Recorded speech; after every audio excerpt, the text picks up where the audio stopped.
Luminary, dictator, charismatic, oppressive. All of these terms have been used to describe Indira Gandhi at least once in her lifetime. But despite her conflicting descriptions, Indira Gandhi was one of India's strongest and most influential leaders, leaving behind a lasting legacy. Indira Priyadarshini Nehru was born on November 19, 1917 to Jawaharlal Nehru and his wife Kamala, and she grew up in Allahabad under one of the richest and most influential families in India. The Nehru family was also very pro-Indian independence and supported all independence causes. This eventually provided the basis for Indira's love for her country and her patriotism. After her basic schooling, Indira earned a degree in Indian Arts and Nature in India and traveled to England to attend Somerville College in Oxford. While she was studying in London, she met her fiancé, Feroz Gandhi, and the couple got married in India in 1942. Indira and her husband settled in Lucknow, where Indira got involved in the Indian independence movement and was arrested while speaking in public. She spent a year in prison and was released in 1943. After she was released, she had two sons, Rajiv in 1944 and Sanjay in 1946. Finally, in 1947, India was granted independence.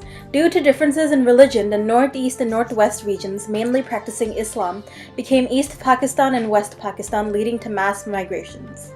Primarily Hindu India established a parliamentary government where the leader of the party with the most seats in Congress was Prime Minister. India chose Indira's father Jawaharlal Nehru as the first Prime Minister, so Indira moved with her sons to New Delhi to help her father and learn about the government. Even though she hated being in the public eye, Indira eventually joined the Congress Party in 1955 and rose up in the ranks until she was president in 1959. However, Indira left the party in 1964 to care for her sick father until he died of a stroke later that year. Lal Bahadur Shastri was named the next Prime Minister, and Indira once again stayed in the background as a Minister of Information and Broadcasting. When Shastri died 2 years later on a state visit to Uzbekistan, Indira was named Prime Minister as party bosses thought that she would be easy to control. But after she was sworn in as the first female Prime Minister on January 19, 1966, Indira Gandhi proved them all wrong. Indira toured India where she visited the less fortunate and advocated for women in the lower class. She also addressed India's food shortage by initiating a green revolution. She imported grain from America and introduced new fertilization and irrigation techniques. Soon, grain was one of India's main exports. In her fight against poverty, Indira initiated what is known as the White Revolution. The White Revolution was her fight against malnutrition in impoverished areas. A good portion of the Indian lower class was and still is malnutrition. The White Revolution provided milk, grain, and other food to people in poverty to fight mortality from undernourishment. Also, the nationalization of banks and industry jump-started the economy by creating jobs and making banks and businesses more accessible to the lower class. Indira's efforts was the catalyst for the Indian fight against poverty, a war still waged today. Indira also revolutionized Indian foreign policy, taking a route that was unprecedented and never seen before. The two great superpowers in the world, the USSR and the United States, were locked head-to-head in the Cold War. Naturally, countries all over the world were taking sides in this conflict. At the time, India was still a young nation, so Indira had the liberty to shape and mold foreign policy. It looked like India was leaning towards Soviet alliance, since it was buying arms for the military from the USSR. And despite several visits to the United States, President Nixon and Indira Gandhi shared a mutual antipathy. Nevertheless, Indira decided to reassert India's role in the non-aligned movement, a group of countries that were not formally aligned with any major power bloc, and Indira's actions represented the regeneration of third world countries. She also laid the basis for India's first nuclear weapons program and oversaw India's first nuclear explosion in 1974 in response to China's nuclear tests. Indira proved that just because she was a woman, that didn't mean that she would allow herself to be weak or compliant. Even though her style of governing wasn't as lax as her predecessors, she created an India that was rising in the global community. This, however, caused dissident among older conservative Congress Party members who formed their own faction headed by Morarji Desai. Nevertheless, Indira Gandhi won her 1971 elections by a landslide. But soon, war with Pakistan erupted. After separating from India, Pakistan had internal tensions between East and West Pakistan. On December 3, 1971, West Pakistan bombed Indian airfields to prevent Indian intervention. So Indira sent troops to East Pakistan to help them gain independence, and East Pakistan became Bangladesh. On one hand, Indira's actions were admirable as she helped the nation gain freedom.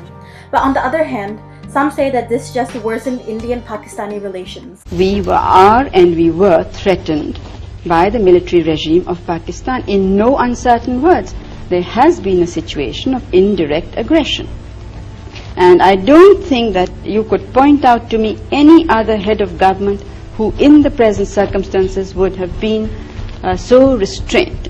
When the entire country is not restrained, I mean, it is great difficulty that we are holding the situation. And then what we get outside is to equate us with a government which has killed more than 1 million people, which has created conditions of barbarity which I don't think the world has very seldom seen.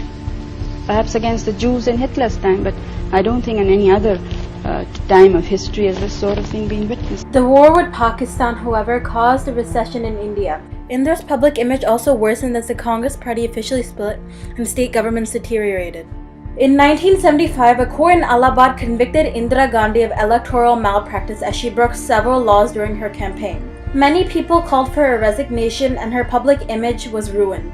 Ignoring her charges and calls to resignation, she declared a state of emergency on June 26, 1975, sending protesters and opposition leaders to jail and suspending wages and the freedom of press. In India, democracy has given too much license to people. Sometimes a bitter medicine has to be administered to a patient to cure him, she stated in an explanation. At this point, her public opinion was very low. So when the 1977 elections came, she was voted out of office and Morarji Desai was freed from jail to become the next prime minister. The new government, however, failed to solve many of the issues India was facing, so Indira slowly gained popularity until she was re-elected in 1980. After she was back in office, Indira launched what may have been the most important event for which she is remembered today, Operation Blue Star. One issue that India was facing at this time was the lack of cooperation from Sikhs in Punjab. Many Sikhs rallied behind a religious luminary, Jarnail Singh Bhindranwale, who wanted to establish his independent Sikh state called Khalistan. Bhindranwale and his followers occupied the Golden Temple, the most sacred site in Sikhism, with weapons and ammunition. On June 6, 1984, Indian troops headed by General Kuldeep Singh Brar stormed the compound, which resulted in the death of 1,000 soldiers, militants, and civilians, and the damage of the temple and several holy texts. This caused the outrage of Sikhs all around the world, including a man named Beant Singh who took his family to the Golden Temple and saw the damage done by Indian troops. In revenge, Beant Singh, who was one of Indira Gandhi's favorite bodyguards, plotted with another young guard named Satwant Singh and shot Indira as she was leaving for a press conference on October 31, 1984. She died later that day at All India Institute of Medical Sciences. This event was very important in Indian history as the death tolls of the violent anti-Sikh riots after the assassinations woke Indians up to see that many of the problems that India was facing was because of these differences of religion, leading away to a more religiously tolerant India.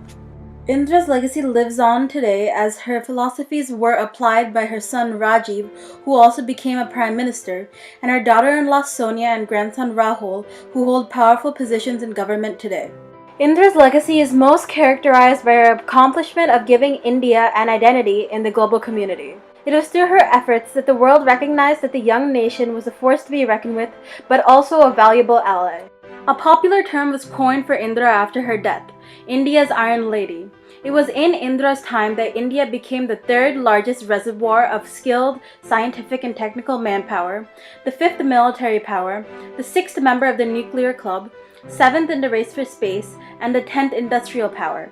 It is obvious that through her leadership and perseverance, Indira Gandhi absolutely deserved this title, as she proved to be another example of a woman who defied all expectations and labels to lead a country to greatness.